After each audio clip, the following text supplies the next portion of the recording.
días, hermanos. Vayan abriendo sus Biblias en Efesios capítulo 2, versículos 11 al 22. Vamos a estar viendo. Como saben, estamos viendo dos series simultáneamente. El pastor Carlos está predicando una serie temática sobre eclesiología, sobre la iglesia, y el hermano Juan y el hermano Maximiliano estamos predicando la carta a los Efesios. Que este sería ya el cuarto mensaje, y a esta altura quisiera que quedara claro algo. ¿Saben qué debería pasar cuando leen Efesios? Deberían asombrarse. Porque es asombrosa.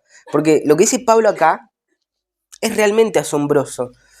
Seguramente hay muchos otros efectos que también nosotros deberíamos experimentar al leer esta carta, pero sin duda uno de ellos y de los principales es el asombro, hermanos. ¿Recuerdan cuál era el punto principal de esta carta? ¿Recuerdan cuál era la línea melódica? Se las voy a recordar. Pablo dice explícitamente que al decirles lo que les está diciendo en esta carta, les está revelando un misterio.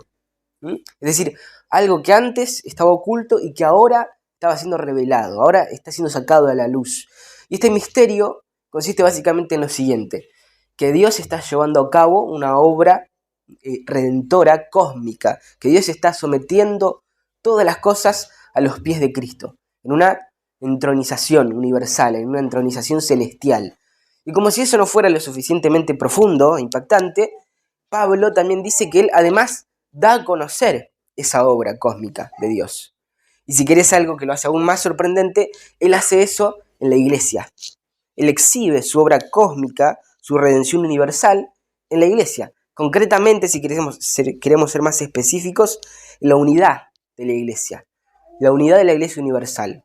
Él lo muestra en la iglesia que se levanta en todos lados, en todo el mundo, como partes espirituales de Cristo, quien es la cabeza de un solo cuerpo. De eso habla Pablo en esta carta. Todo lo que vemos en esta carta son flechas, digamos, arrojadas a esa verdad central. Todo lo demás que vemos en esta carta son detalles de cómo funciona eso. Por eso el tono es así, tan grandilocuente, tan profundo, porque habla de eso, la gran obra cósmica de Dios exhibida en la iglesia. Y por eso es asombrosa esta carta. Sin embargo, por causa de nuestra naturaleza pecaminosa, solemos tener la tendencia perversa de acostumbrarnos, ¿no? Existe el peligro de perdernos el shock que originalmente representa el texto. Por eso, a pesar de lo asombroso que puede ser todo esto, para nosotros puede que lo leamos y pensemos, sí, ya lo sé esto, ya lo sabía. Puede que leamos, lo tomemos así con una gran naturalidad. Sin embargo, lo repito, es asombroso. Y quiero ser enfático porque quiero que el texto provoque en ustedes lo que se supone que tiene que provocar, el efecto que se supone que tiene que provocar. Porque es así como lo recibió la audiencia original. Para la audiencia original, este texto es una piña, ¿sí? Es algo realmente impactante en muchos sentidos, en muchos niveles, que los vamos desglosando a medida que avanzamos versículo por versículo.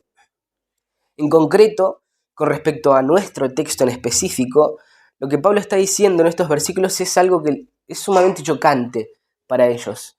Acá Pablo habla de una de las implicaciones de esa verdad central que acabamos de mencionar, pero que casualmente a la audiencia original, por su contexto, es algo que les resulta cuanto menos escandaloso.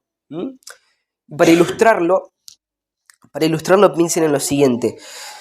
Por ejemplo, en Europa, si lo han visto, ahora mismo están en crisis, ¿no? Una crisis que podría llamarse migratoria, o económica o de vivienda, pero que realmente es una crisis cultural. Hay un choque cultural. Esos conflictos que aparecen ahí entre españoles o franceses e inmigrantes norteafricanos o árabes, vamos a ver en la tele, en las redes, tienen un trasfondo que es profundo. O también podemos pensar en el conflicto que hay en Medio Oriente. Otro ejemplo, ahí sucede lo mismo. Ahí, de hecho, es más evidente que el trasfondo del conflicto entre Israel y Palestina tiene raíces profundas. Y nosotros podemos pensar, el conflicto que hay ahora viene del ataque último de Palestina a Israel, pero si queremos ir para atrás, vamos a ir para atrás, miles de años trae ese conflicto. Entonces, para ilustrar el contexto de este pasaje, piensen en ese tipo de conflictos culturales que son profundos, que tienen raíces profundas. Piensen en alguno de esos extremos. Piensen, por ejemplo, en los extremistas yihadistas, por ejemplo, en ese odio visceral que tienen contra Occidente, o piensen en el odio racial, por ejemplo, piensen en ese tipo de odio que es profundo, que es intenso, y trasládenlo al primer siglo, al contexto de nuestro pasaje. Porque acá, entre judíos y gentiles, es decir, entre judíos y no judíos, había un odio y una enemistad similar a esos términos. Ese es el contexto histórico. Odio mutuo entre dos grupos, y profundo. Y especialmente para este pasaje es importante que nosotros lo tengamos en cuenta. Porque en realidad el contexto de los primeros años del cristianismo fue ese, el de una inmensa e intensa hostilidad, tanto de judíos para con romanos, como de romanos para con judíos. Los judíos pensaban que los romanos eran unos desheredados, que eran despreciables, que eran inmundos, que eran deshechos, que eran como perros sarnosos, que eran como cerdos. Y los romanos pensaban que los judíos eran una plaga, que se casaban entre ellos y crecían y cada vez eran más y lo estaban invadiendo como si fuera una plaga de ratas. De hecho, imagínense, esa tensión era tan grande que tan solo 5 años después de que Pablo escribiera estas palabras, toda esa hostilidad que había estalló. Estalló en un intento de revolución, un intento de rebelión de parte de los judíos en Judea. Rebelión que resultó muy mal porque Roma no se tomó muy bien esa rebelión y respondió. En realidad aprovechó, le dieron un motivo para hacer lo que tenía ganas de hacer hace mucho tiempo, y entonces manda a sus legiones a terminar con todo. Y todo resultó en el asedio de Jerusalén, con la ciudad quemada, con el templo destruido, y literalmente 1 millón de personas muriendo en condiciones horribles. Entonces, para no perder el elemento choqueante, impactante de lo que está diciendo Pablo, es necesario considerar eso. Tengan en cuenta eso. Tengan en cuenta que entre judíos y gentiles hay una tensión enorme. Y vean cómo esa tensión y enemistad son diluidas por el Evangelio de la paz y la reconciliación para la manifestación de la gloria de Dios en la iglesia. Piensen en eso mientras leemos Gálatas 2, versículos 11 al 22. Dice: por tanto, recuerden que en otro tiempo ustedes, los gentiles en la carne, que son llamados incircuncisión por la tal llamada circuncisión, hecha en la carne por manos humanas, recuerden que en ese tiempo ustedes estaban separados de Cristo, excluidos de la ciudadanía de Israel, extraños a los pactos de la promesa, sin tener esperanza y sin Dios en el mundo. Pero ahora, en Cristo Jesús, ustedes, que en otro tiempo estaban lejos, han sido acercados por la sangre de Cristo. Porque Él mismo es nuestra paz, y de ambos pueblos hizo uno, derribando la pared intermediaria de separación, poniendo fin a la enemistad en su carne, la ley de los mandamientos expresados en ordenanzas, para crear en Él mismo de los dos un nuevo hombre, estableciendo así la paz, y para reconciliar con Dios a los dos en un cuerpo por medio de la cruz, habiendo dado muerte en ella a la enemistad. Y vino y anunció paz a ustedes que estaban lejos, y paz a los que estaban cerca. Porque por medio de Cristo los unos y los otros tenemos nuestra entrada al Padre en un mismo espíritu.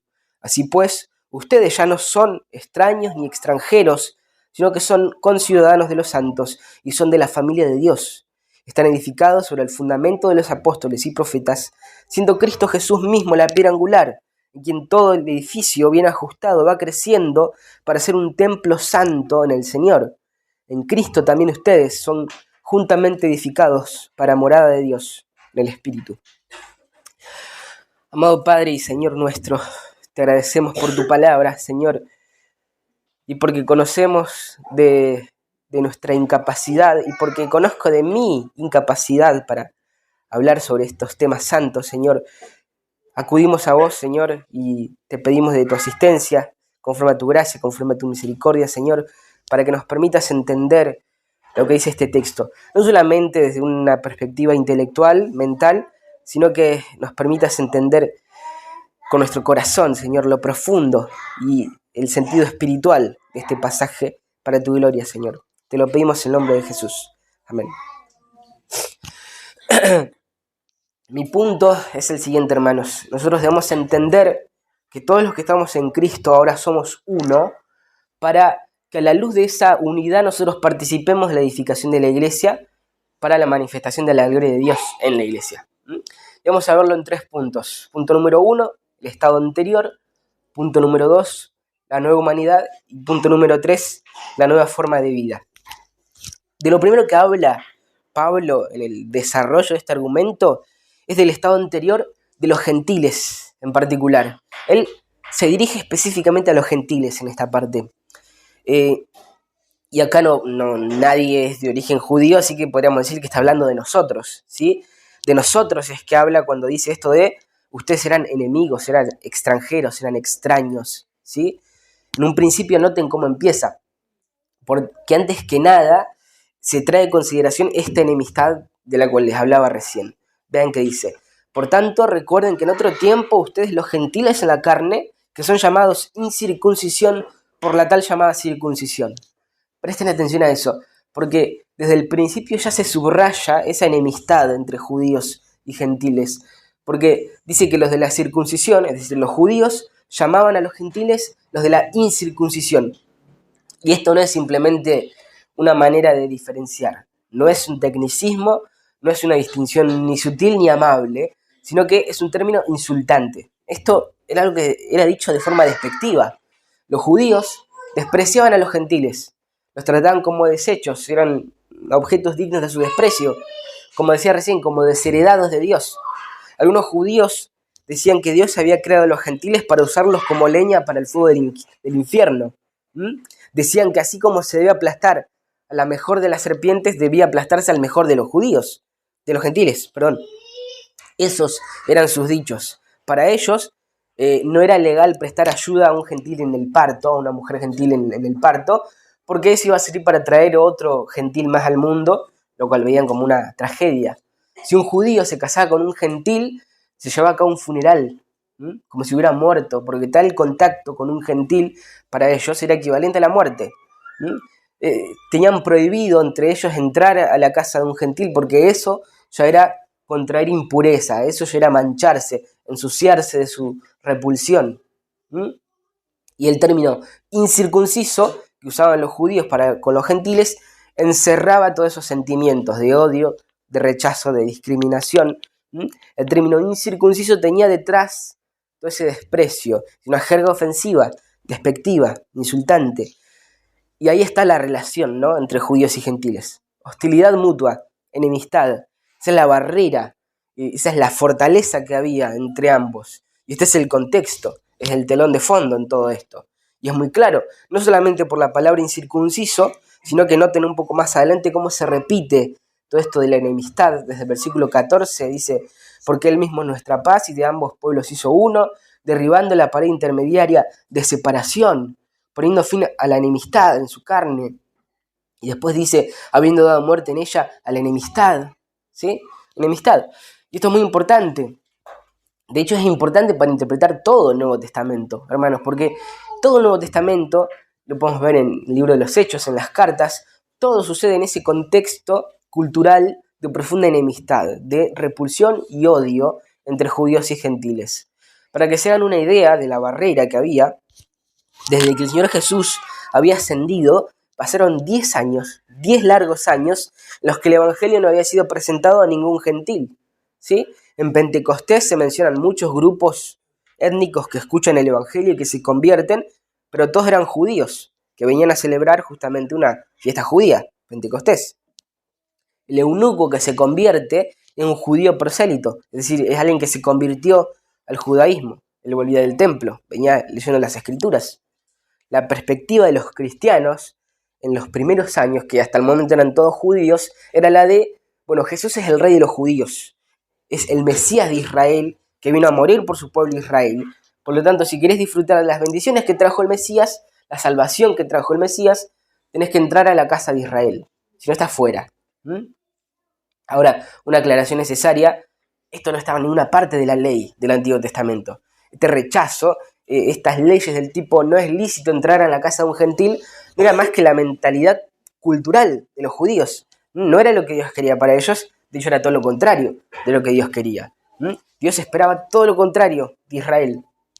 Por ejemplo, cuando Jesús fue al templo, en medio de su juicio en Israel, sobre Israel por su infructuosidad en su última semana, Él tira las mesas de los cambistas. ¿Se acuerdan de eso? Él tira las mesas de los cambistas. Y hay un detalle interesante porque ese, donde estaban todos los comerciantes, era el patio de los gentiles del templo. Ellos habían copado un espacio particular del templo que era para los gentiles, que era para recibir a los gentiles. No habían ocupado los otros lugares, habían ocupado específicamente ese. Y después dice el Señor Jesús, les dice que ellos convirtieron en cueva de ladrones lo que originalmente era casa de oración, dice. Y esto es específicamente una referencia a Isaías 56, donde dice que el templo iba a ser casa de oración para todos los pueblos.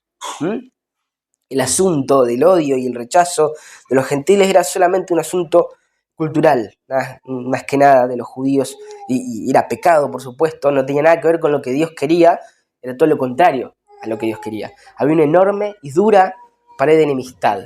Pero lo que vemos en este texto es que eventualmente el Evangelio la derribó.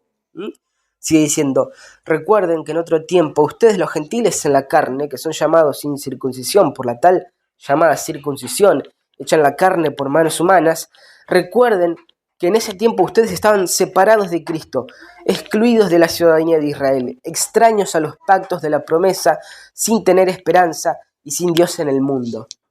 Recuerden que está hablando de gentiles. Pablo se dirige a nosotros, los gentiles. Y vean qué triste es el estado de todos aquellos que no son salvos. Recuerden, para los gentiles, el estado natural es de enemistad y de hostilidad con Dios. Además de desesperanza, es un estado de desesperanza. En este punto, la cosmovisión del mundo, en este punto histórico, está impregnada de desesperanza. Y de hecho eso nos recuerda, nos parecería algo muy actual. Pero el primer siglo de Roma fue el siglo del suicidio, del aborto, del infanticidio. Para los judíos, la historia siempre había tenido una meta. Independientemente de lo que estén pasando en el presente, para ellos siempre había un futuro glorioso que esperar. Para los judíos, la historia siempre era una marcha hacia Dios y ellos tenían una esperanza futura. Pero para los gentiles, la vida no valía la pena, no tenía sentido. El dolor de la vida no valía la pena porque no iba a ningún lado para ellos. Hubo un autor conocido de la época que dijo, lo mejor que le puede pasar a un hombre es nunca haber nacido. Y hace mucho que esa mentalidad suena muy actual, porque de hecho toda la historia fue así. Todavía hay enemistad y hostilidad entre los hombres y todavía hay desesperanza para aquellos que no están en Cristo. Esta es la condición para los gentiles, los enemigos de Dios, los extranjeros, ajenos a las promesas de Dios. Esta era su condición, hasta que aparece un hermoso pero ahí en el texto. Los peros suelen ser muy desafortunados normalmente, suelen estar relacionados con la frustración, con las cosas que pudieron ser y no fueron, pero en la Escritura son hermosos. Esto eran ustedes. Por tanto, recuerden que en otro tiempo, ustedes los gentiles en la carne, recuerden que en ese tiempo ustedes estaban separados de Cristo, excluidos de la ciudadanía de Israel, extraños a los pactos de la promesa, sin tener esperanza y sin Dios en el mundo. Pero, versículo 13, pero ahora, en Cristo Jesús, ustedes que en otro tiempo estaban lejos, han sido acercados por la sangre de Cristo. Me encanta cuando Pablo hace eso. Al principio del capítulo también lo hace. Me encanta esa expresión bisagra, para abrir la puerta de las tinieblas a las riquezas de la gracia del Evangelio. Eran esto, pero ahora son esto otro. En Cristo Jesús, ustedes que en otro tiempo estaban lejos, han sido acercados por la sangre de Cristo. Hermanos, ustedes y yo hemos sido comprados por la preciosa sangre de Cristo. Y fuimos salvos al igual que los judíos que fueron salvos, llegaron a la salvación, digamos. Y esta salvación común implica algo. Implica que además de nuestra redención, Él es también nuestra paz. Versículo 14 dice, porque Él mismo es nuestra paz. Y de ambos pueblos hizo uno, derribando la pared intermediaria de separación. Esa pared intermediaria de separación es una referencia que Pablo está haciendo a un muro que tenía el templo, un muro específico que tenía el templo que separaba a los judíos de los gentiles. Dios había establecido eso para que los gentiles se acercaran a Él, para que los judíos usaran eso como un medio para alcanzar a los gentiles. El propósito de Israel era ser luz a las naciones, ser luz a los gentiles, pero, como lo mencionamos antes, ellos hicieron todo lo contrario y transformaron es ese muro en un despropósito, en una división drástica y excluyente. Bueno, ese muro ya no está más, dice Pablo. Cristo lo ha derribado, porque de ambos pueblos hizo uno. Todos hemos sido salvos por la misma sangre, y entonces ahora ya no hay hostilidad porque Él es nuestra paz, Él es nuestra libertad. Poniendo fin a la enemistad en su carne, la ley de los mandamientos expresados en ordenanzas para crear en Él mismo, de los dos, un nuevo hombre, estableciendo así la paz, para reconciliar con Dios a los dos en un cuerpo por medio de la cruz, habiendo dado muerte en ella a la enemistad. La ley ceremonial, los rituales del Antiguo Testamento, el sacerdocio, los sacrificios, todo eso que era propio de Israel, ya ha sido cumplido en Cristo, está diciendo. Por lo tanto, fue abolido, ¿sí? Toda la ley ceremonial, la ley levítica, fue abolida cuando a la hora novena del día en que fue crucificado Cristo, el verdadero sacerdote, entró a través del verdadero velo al verdadero lugar santísimo en la presencia del Padre y ofreció el verdadero sacrificio, que es Él mismo. Todo esto es Él mismo, toda la ley ceremonial se cumplió en Él mismo en ese momento. Todo aquello a lo cual los rituales y los eventos del Antiguo Testamento venían señalando por miles de años, se cumplió en Cristo. Por lo tanto, esa ley ceremonial quedó abolida. Eso era la sombra de la sustancia y su propósito era señalar a la sustancia. La ley ceremonial levítica era la sombra y Cristo es la sustancia. Él cumple con todo eso en la cruz. Lo que está diciendo con esto es que Dios no transforma a los gentiles en judíos.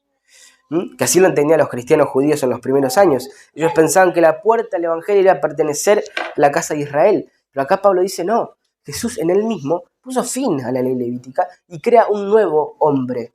Crea algo nuevo, ni gentiles ni judíos, algo nuevo. Y puso fin a la ley y en él mismo crea un nuevo hombre, dice Pablo.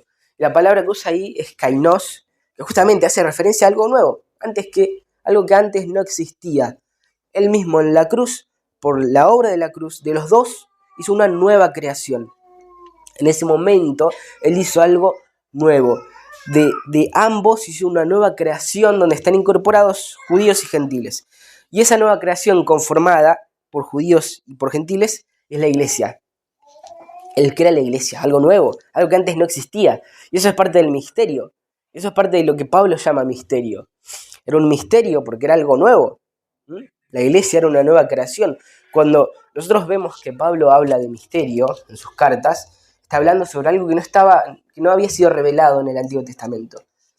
La iglesia, esa nueva humanidad conformada por todo pueblo, lengua y nación, por toda etnia, para representar a Dios, sin duda será uno de esos misterios que no habían sido revelados en el Antiguo Testamento, que eran revelados ahora en el Nuevo Testamento. ¿Sí? Es un misterio de Dios que Pablo estaba revelando a los efesios en esta carta. Por eso es asombrosa, porque no es que Jesús convierta a todos los judíos en gentiles, ni a los gentiles en judíos, como lo aclara, sino que Él produce de ambos una nueva humanidad, una nueva especie de persona. Esa es la idea de la palabra, una nueva especie de persona, una nueva raza humana, una nueva creación. Ellos étnicamente seguían siendo gentiles y judíos, no dejaban de ser judíos y gentiles, pero aunque judíos y gentiles conservan su etnia, ahora ya no son dos, sino que ahora son uno, dice Pablo. Y díganme si eso no les resulta asombroso, porque no sería tan asombroso si todos se hubieran vuelto judíos o todos se hubieran vuelto gentiles. Por eso no sería derribar el muro, sino que sería que todos se pasen para alguno de los dos lugares del muro. Ellos continúan siendo judíos y gentiles, pero ahora en Cristo, judíos y gentiles son uno. Y eso sí que es una obra maravillosa. Todos los que hemos sido salvos por Cristo, ahora somos un nuevo hombre, un nuevo cuerpo. Todos somos partes de un nuevo cuerpo. Jesús reconcilió a los dos con Dios y por lo tanto también los reconcilió entre sí. Una de las caras del Evangelio es la reconciliación. El Evangelio es el Evangelio de la reconciliación. El gran problema del hombre es que está enemistado con Dios. El hombre odia a Dios, es de ánimo hostil hacia Dios, se rebela contra Dios, por lo tanto está apartado de Él y está bajo su condenación, está bajo la ira, santa y justa ira de Dios. El hombre está separado de Dios por su ánimo hostil, por su animosidad hacia Él y por la santidad y por la justicia de Dios. Pero Dios, en su inmensa gracia y misericordia, por su inexplicable amor, nos reconcilia consigo mismo. Y lo hace por medio de una gran obra. Esta reconciliación con Dios tiene un epicentro que es la cruz de Cristo. Romanos 5:10 dice, porque si cuando éramos enemigos fuimos reconciliados con Dios por la muerte de su Hijo, mucho más habiendo sido reconciliados seremos salvos por su vida. Colosenses 1:22 dice, sin embargo, ahora Dios los ha reconciliado en Cristo, en su cuerpo de carne, mediante su muerte, a fin de presentarlos santos, sin mancha, irreprensibles delante de Él. Cristo, con su muerte, elimina todas las barreras de enemistad que había entre Dios y nosotros. Ese es el epicentro del Evangelio. Y el resultado de esto, la reconciliación, es el bien supremo del Evangelio. Porque la reconciliación de Dios es Dios dándonos el mayor bien que podemos recibir, que es Él mismo. ¿Sí? Por medio de Cristo nosotros somos reconciliados con Dios, lo que significa que nosotros que estábamos separados, alejados, somos acercados a Él ahora. Por nuestro pecado estábamos alejados, enemistados con el ser más precioso del universo. Estábamos alejados de aquel en quien nuestras almas pueden ser realmente satisfechas. Y estábamos bajo su ira, además. Y era una situación desoladora. Pero la buena noticia es que ahora hemos sido acercados a Él. 1 Pedro 3:18 dice, porque también Cristo murió por los pecados una sola vez, el justo por los injustos, para llevarnos a Dios. Para llevarnos a Dios, hermanos. En la reconciliación es quitado todo obstáculo entre Dios y nosotros. Nuestro pecado, nuestra rebelión, su ira, todo es quitado para que podamos encontrarnos. Cristo lleva nuestro pecado y en la cruz satisface la ira de Dios por ellos. Él recibe la ira y satisface su justicia. Él en el Evangelio, en la reconciliación, limpia, allana el camino hacia Dios. Nos lleva a Dios. Colosenses 2:14 dice, Él canceló el documento de deuda que consistía en decretos contra nosotros y que nos era adverso y lo ha quitado del medio, clavándolo en la cruz. Él quitó nuestro pecado del medio al sufrir el castigo por ellos. Dios es el más elevado y supremo don que nosotros podemos recibir. Disfrutar de Él eternamente, contemplar su belleza, deleitarnos en su belleza, satisfacer nuestras almas sedientas en su infinita dignidad, en su gloria. Ese es el mayor bien, es el mayor regalo que nosotros podemos recibir y es eso precisamente lo que recibimos en el Evangelio por la reconciliación. En la reconciliación tenemos a Dios. Los que estábamos lejos fuimos acercados. Entonces, la paz que el Evangelio promete y crea tiene lugar primero que nada entre el hombre y Dios. Pero después también crea paz entre las personas. Cuando grupos distintos comparten una reconciliación vertical común, también se produce una reconciliación horizontal entre ellos. Así es como funciona la reconciliación entre los hombres. Es el efecto de la reconciliación común de todos ellos con Dios primero. Jesús reconcilió a los dos con Dios y por lo tanto también entre sí.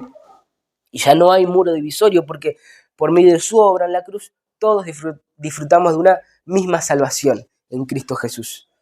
Antes había un odio profundo, un abismo de separación, una enemistad, pero ahora somos uno y Jesucristo ha hecho la diferencia. Por eso dice que Él es nuestra paz. El hombre estaba enemistado con Dios y enemistado entre sí, pero Cristo, en su obra redentora, nos reconcilió con Dios en primera instancia y esa reconciliación con Dios nos ha reconciliado entre nosotros también. En el Evangelio, al unirnos a Cristo como partes espirituales de su cuerpo, también necesariamente nos estamos haciendo miembros los unos de los otros. Al conformar un solo cuerpo, un brazo, por ejemplo, no es miembro solo de la cabeza, es miembro de todo el cuerpo. En el cuerpo todos los miembros son miembros los unos de los otros. Cuando en el Evangelio Cristo nos reconcilia con Dios, al unirnos a Él, en la misma obra, nos está reconciliando unos con otros. Toda esa gracia, esos regalos, esos dones de la reconciliación están concentrados en el Evangelio.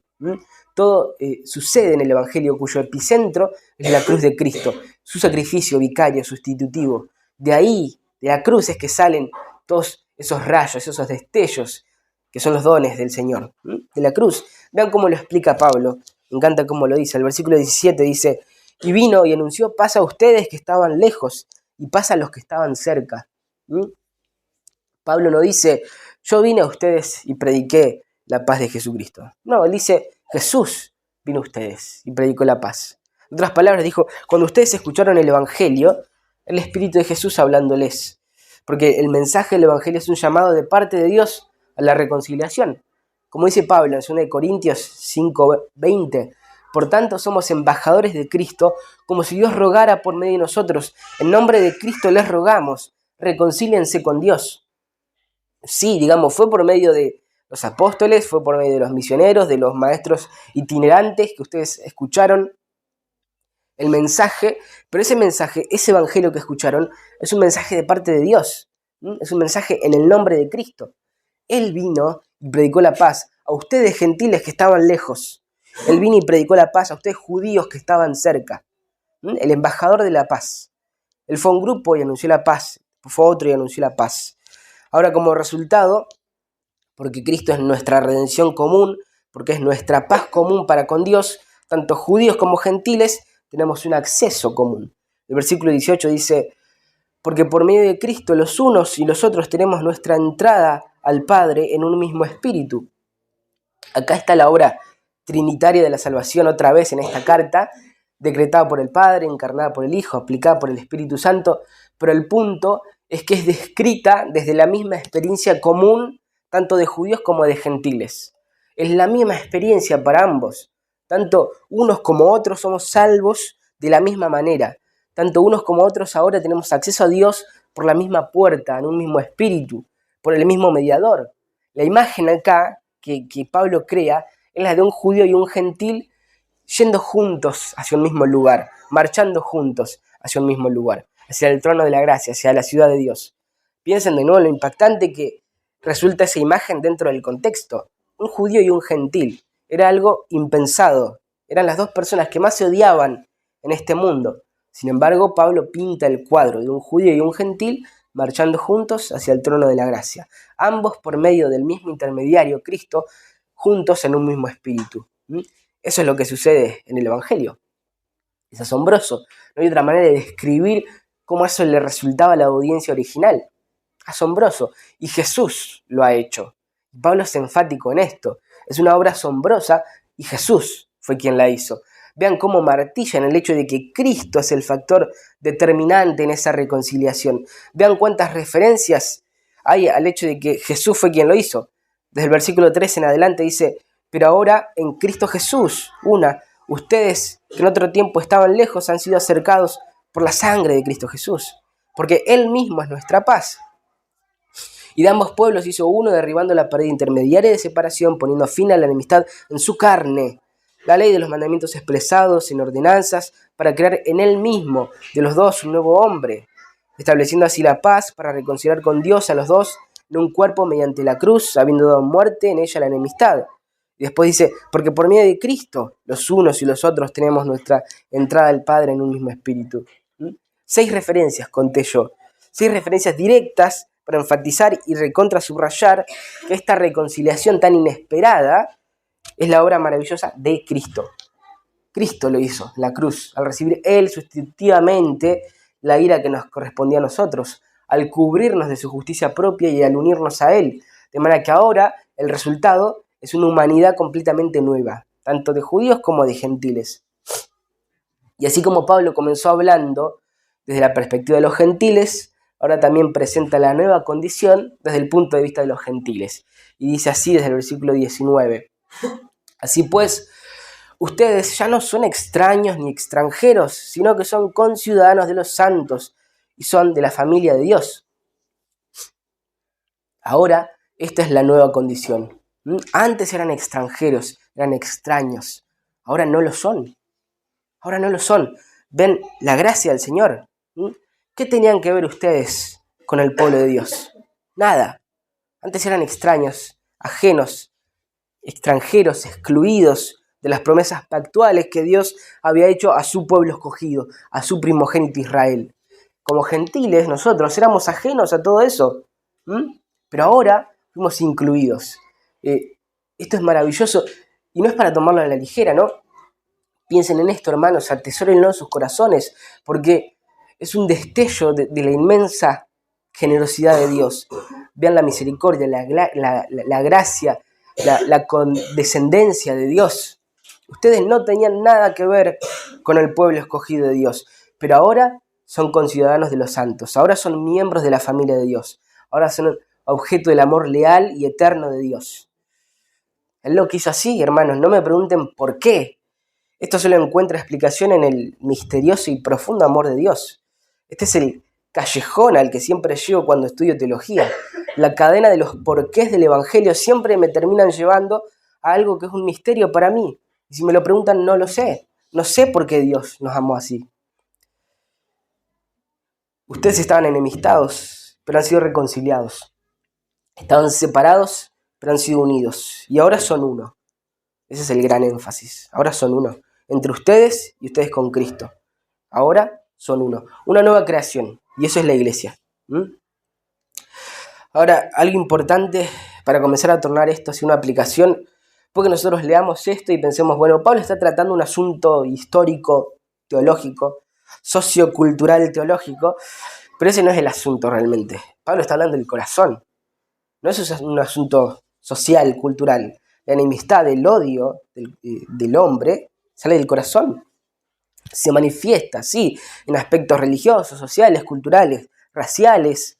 La enemistad entre judíos y gentiles era cultural, pero en definitiva salía del corazón del hombre. Está en su naturaleza pecaminosa. La raíz está en nuestro corazón. La rebelión, el odio, la enemistad, la intolerancia hacia Dios y hacia los demás están en el corazón del hombre, de ahí salen. Esa es la fuente, su corazón podrido y duro. La enemistad entre judíos y gentiles seguramente fue la enemistad más enérgica en ese momento, pero no fue la única. También estaba la grieta, digamos, entre amos y esclavos, como lo vemos en Filemón, entre ricos y pobres, como lo vemos en Santiago, entre griegos y bárbaros. Los griegos consideraban a los no griegos como bestias, como animales.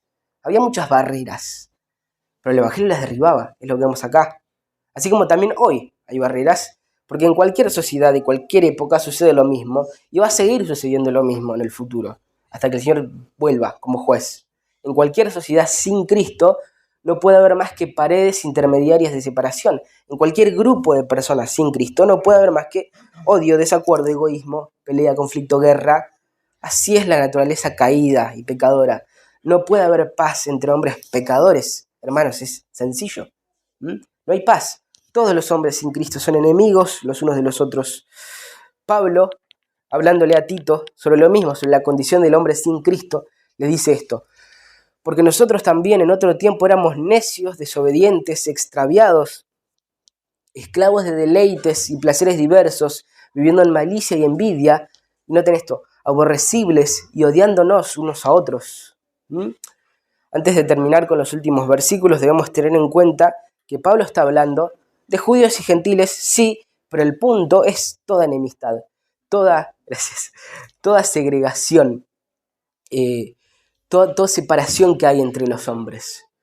Para nosotros hoy, en esta parte del mundo, el asunto de judíos y gentiles tal vez no es muy relevante. Tal vez en otras partes del mundo sí, pero a nosotros, acá, quizá no es algo que nos interpele directamente. Sin embargo, esto no significa que el texto no nos alude.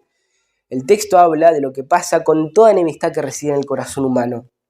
Sí, como dije recién, se manifiesta en términos raciales, sociales, culturales, religiosos, políticos, ideológicos, se manifiesta en lo macro, en guerras, en grandes manifestaciones sociales, se manifiesta en lo micro, en la familia, en el matrimonio, entre padres e hijos, en el trabajo, se manifiesta en todos lados, en todos los niveles, porque es un problema que reside en el corazón.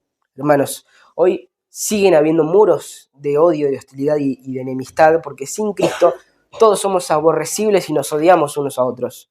Pero el asunto es que Cristo en el Evangelio, para los que están en Él, ya derribó esos muros de separación.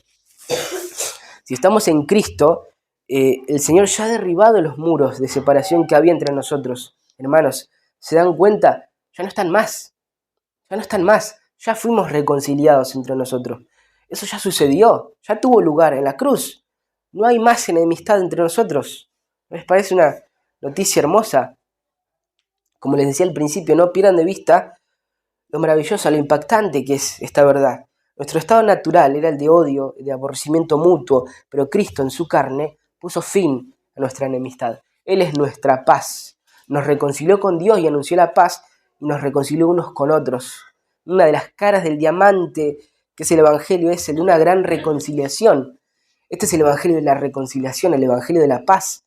Cristo nos reconcilia y crea de nosotros, todos distintos y diversos, una nueva humanidad, manteniendo la diversidad.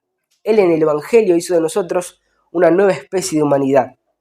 Pero como lo hizo sin dejar nuestras particularidades, es una unidad conformada por una enorme diversidad. Esa unidad en la diversidad es la iglesia. Noten la conexión que hay con el tema principal de la carta.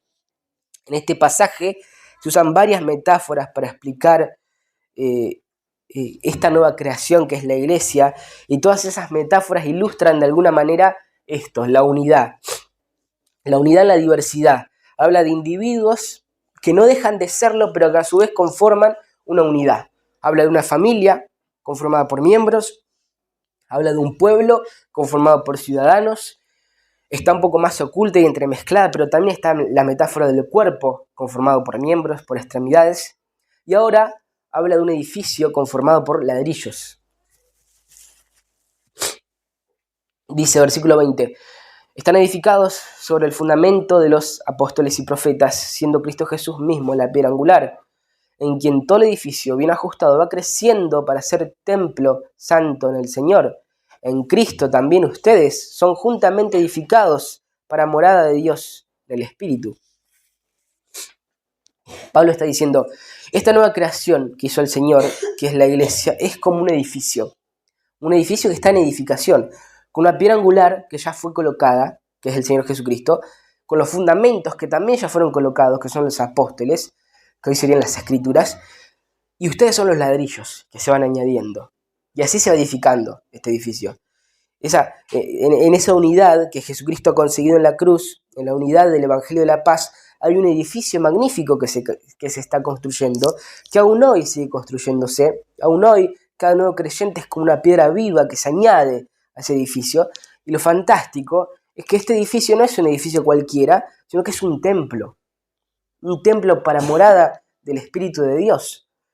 Todos nosotros, diferentes, de diferentes contextos, de diferentes familias, de diferentes perspectivas, de diferentes opiniones, de diferentes personalidades, con los demás creyentes del mundo, aún más distintos a nosotros en muchos casos, de diferentes culturas y etnias, hemos sido reconciliados y hemos sido reunidos en un edificio, en un templo que crece, que en la unión de sus partes, la piedra angular, los fundamentos y los ladrillos, crece para morada del Señor.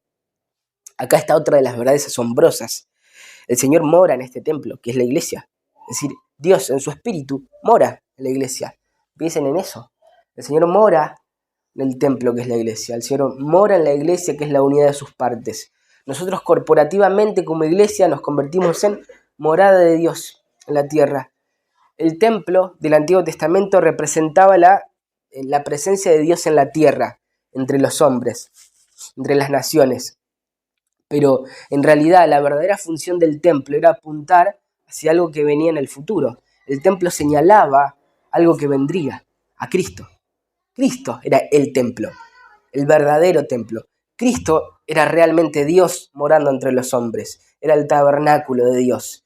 Y Cristo, mientras estaba en la tierra, instituye a la iglesia como su cuerpo, del cual Él sería la cabeza. Instituye a la iglesia como sus miembros, como una extensión suya, de manera que ahora que Cristo ascendió y que no está corporalmente y hasta que vuelva, la iglesia como su cuerpo, como una extensión de Él mismo, continúa o debe continuar con su función, la función de Cristo como templo de Dios, como tabernáculo de Dios, como la morada de Dios entre los hombres, entre las naciones, para que las naciones vean y conozcan la gloria de Dios. El punto, hemos sido reconciliados y unidos en este edificio que somos ahora, para que more en él el Espíritu de Dios, para alumbrar con su gloria, para que los pueblos, la gente de las naciones conozcan y vengan a él a adorarlo. En otro tiempo teníamos una naturaleza incapaz, éramos incapaces de hacer la paz entre nosotros, pero ahora Cristo hizo la paz.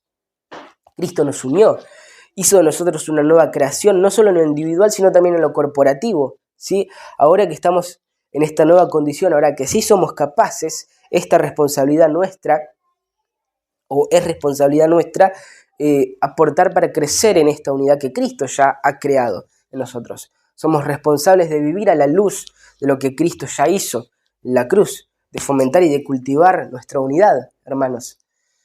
Pablo le dice a los corintios que él y que los que le predicaron lo hicieron de parte de Dios y delante de Dios. Y esta es mi posición en este momento, desde el púlpito, hermanos. Estoy hablando de parte de Dios, delante de Dios. Y de parte de Dios y delante de Dios les digo esto. No solamente se los digo, sino que se los ruego. Ocúpense de fortalecer la unidad. Ocúpense de eso, hermanos. Somos responsables de esos. No debemos ser negligentes. No debemos menospreciar la paz que Jesucristo hizo entre nosotros en el Evangelio. No la descuiden. Ocúpense de fortalecer la unidad en el vínculo de la paz. Va a decir esta misma carta un poco más adelante. Esa exhortación está en el capítulo 4, pero se va construyendo desde el principio. Que esto no es nada de otro mundo. Esa exhortación no es nada de otro mundo, sino que trata de vivir a la luz de esa obra terminada de Cristo. De eso se trata, de vivir coherentemente a esa reconciliación que Él ya hizo. Vivan consistentemente a lo que el Señor ya hizo en la cruz. Es lo único que tenemos que hacer. Es andar por fe, de una manera, comportarnos, vivir y tratar a nuestros hermanos creyendo que lo que dice el texto es verdad, porque es verdad. No dejen crecer la carnalidad en la manera en que nos relacionamos unos con otros. Presten atención a cómo nos tratamos. Es importante cómo nos tratamos. Tiene que ver, tiene implicaciones profundas. Agarren su Biblia, revisen todos esos unos a otros que hay, estudien los compromisos que tenemos unos con otros y vívanlos, pero no en sus fuerzas. En sus fuerzas no van a poder. Tienen que hacerlo descansando en esta preciosa realidad de que Cristo ya nos ha reconciliado, que ya nos ha unido, que de todos nosotros hizo uno, que ahora hay un vínculo que nos une, que es inmensamente más profundo y más significativo que todas las diferencias que tenemos. Y una vez que ustedes abracen esa fascinante verdad del Evangelio, una vez que la hayan meditado y que la hayan atesorado en sus corazones, ahí sí vivan a su luz. Y vean lo que les decía recién en la Biblia, todos esos mandamientos que hay de ámense unos a otros, oren unos por otros, acéptense unos a otros, sopórtense unos a otros, lleven las cargas pesadas unos de otros, sean pacientes, perdónense, sean afectuosos, dense preferencia, cuídense, anímense, sean compasivos, revístanse de humildad, en el trato mutuo, etcétera, etcétera. Hay 59 mandamientos similares. Es importante, no es algo anecdótico, es sumamente relevante, porque la unidad de la iglesia está directamente relacionada con la identidad de la iglesia. La iglesia es la unidad de sus partes, y por lo tanto está relacionada con el propósito de la iglesia, con lo que Dios quiere hacer con la iglesia, con la meta de Dios para la iglesia. Como lo va a decir más adelante, en el capítulo 3, en el clímax de la carta, Pablo revela el punto más álgido de este misterio cuando dice: para que la multiforme sabiduría de Dios sea ahora dada a conocer por medio de la iglesia a los principados y potestades en los lugares celestiales. Eso pasa con la iglesia, hermanos. La iglesia es exhibida la multiforme sabiduría de Dios. ¿Cómo? Lo dijimos varias veces ya, pero ¿cómo lo hace? ¿Cómo funciona? ¿Cómo Dios exhibe su gloria, su sabiduría, su obra redentora en la iglesia? Bueno, funciona más o menos así. En el mismo contexto del pasaje, se agarrase un grupo de judíos y gentiles, conociendo esa aversión que había entre ellos, y los reunís en una iglesia local, donde se van a cruzar regularmente, lo que se esperaría naturalmente es que eso explote, es que eso sea una bomba de tiempo, ¿no? Sin embargo, no es eso lo que pasaba, sino que por lo único que tenían en común, que el vínculo de Cristo, esos dos grupos viven juntos, en una asombrosa unidad. No solo no se pelean, sino que se aman. Es una unidad y un amor tan inesperados, tan imprevistos, tan antiintuitivos, tan sobrenaturales, tan extraños, tan diferentes a la manera en que opera nuestro mundo, que incluso los principados y potestades en los lugares celestes se sientan y observan. Toda la creación se siente y observa esa obra tan maravillosa. La iglesia debe ser como ese pedestal donde Dios exhibe los resultados de su magnífica redención. Ellos que antes eran enemigos, ahora no solo se toleran, sino que se aman entrañablemente, profundamente. Están íntimamente unidos con un lazo mucho más profundo y significativo que los lazos étnicos y familiares, con un lazo mucho más íntimo y profundo que cualquier diferencia que había entre ellos. Qué asombrosa obra que ha hecho el Señor. Esta profunda unidad que en el Evangelio del Señor creó entre nosotros es tan asombrosa que hace la gloria de Dios invisible, visible. La gloria de Dios se hace visible en la iglesia conformada por aquellos que antiguamente eran enemigos, pero que ahora son uno. Poco antes de ascender, Jesús ora por los discípulos y por los que iban a creer por los discípulos, es decir, por nosotros también. Y ora esto, Juan 17, versículos 20 en adelante, dice: pero no ruego solo por esto, sino también por los que han de creer en mí por la obra de ellos, para que todos sean uno. Como tú, oh Padre, estás en mí y yo en ti, que también ellos estén en nosotros, para que el mundo crea que tú me enviaste. La gloria que me diste les he dado, para que sean uno, así como nosotros somos uno, y yo en ellos, y tú en mí, para que sean perfeccionados en unidad, para que el mundo sepa que tú me enviaste, y que los amaste tal como me has amado a mí. Esa es la declaración de propósito de la iglesia. Y hermanos, las iglesias locales son expresiones concretas de la iglesia universal. Por lo tanto, esa es la meta para nuestra iglesia local. Esta unidad es una realidad que la iglesia universal, hasta el momento en que sea revelada, en la consumación, difícilmente va a poder manifestarse. Nosotros no podemos mostrar unidad concreta con nuestros hermanos en otras partes del mundo, las tribus africanas o en China, aunque estemos unidos a ellos. Esta unidad se hace visible, palpable y concreta en la iglesia local, donde el Señor nos puso al lado de otros hermanos muy diferentes a nosotros, para que los amemos, ¿sí?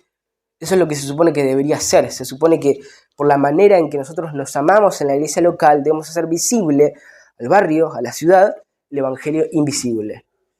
Yo sé que no es fácil, hermanos. Todavía hay pecado en nosotros, todavía estamos en proceso de desvestirnos del viejo hombre. Hay pecado remanente en este cuerpo de corrupción. Por lo tanto, les aseguro que van a haber problemas.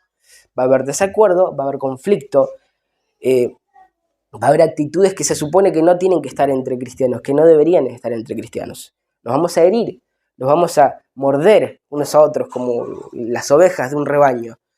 Pero ánimo, porque hay una esperanza para sobrellevar todo eso y para que a pesar de todo prevalezca el amor y la unidad.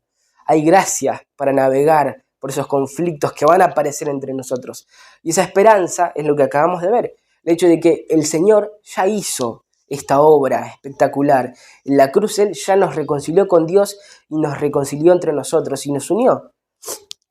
Tenemos una base sobre la cual luchar para preservar el amor, que no es en nuestra propia fuerza, sino en el Evangelio.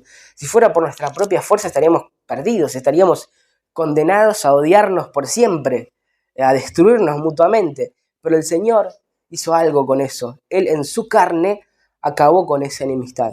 Ese es un problema que fue resuelto en la cruz, en el Evangelio. Por lo tanto, procuremos ser esa comunidad atractiva que hace visible el Evangelio al mundo por la manera en que se ama y por la unidad del profundo vínculo de Cristo en medio de toda la diversidad, pero no nuestra fuerza, de nuevo, sino descansando en el Evangelio. Porque, hermanos, la obra ya fue hecha, Cristo la hizo. Cristo derribó el muro, Cristo puso fin a nuestra enemistad, Cristo hizo de nosotros un solo cuerpo, una sola familia, un solo pueblo, un solo edificio. Vivamos a la luz del Evangelio de la paz, amándonos y preservando la unidad en la diversidad para la gloria de Dios en la iglesia, que ese es el propósito. Oramos. Amado Padre y Señor, te agradecemos por tu palabra, Señor. Gracias por este texto de Efesios. Te pedimos, Señor, que nos ayudes a poder guardarlo en nuestro corazón, que nos ayudes a meditar en esto, que nos libres, Señor, que nos guardes de nuestra tendencia de distraernos, Señor, y que nos ayudes a que tu Espíritu nos haga comprender esta preciosa verdad del Evangelio, de la reconciliación, del Evangelio de la paz. Señor, ayúdanos a gozarnos en el hecho de que nosotros antes éramos enemigos, antes estábamos alejados, antes éramos extraños, extranjeros, ajenos, pero que ahora por medio de Cristo hemos sido acercados, hemos sido reconciliados, que ahora somos conciudadanos de los santos, que ahora somos miembros de la familia de Dios. Ayúdanos, Señor, a gozarnos en esa verdad y a vivir a la luz de esa realidad, Señor. y gozarnos en el hecho no solamente de que hemos sido reconciliados con vos, sino de que también hemos sido reconciliados con nuestros hermanos, Señor. Recordarnos que antes había un muro de separación en medio nuestro, pero que ahora fue derribado, Señor. Recordarnos para que podamos vivir a la luz de esa realidad, Señor, y para que podamos procurar fortalecer el vínculo de la paz en Cristo, Señor, para que tu nombre sea conocido, Señor. Ayúdanos a ver cuál es la conexión que hay entre la unidad de la iglesia y entre tu gloria, Señor. Ayúdanos a ver que en definitiva esa es la declaración de propósito de la iglesia, y ayúdanos a vivir coherentemente a eso. Te lo pedimos en nombre de Jesús. Amén.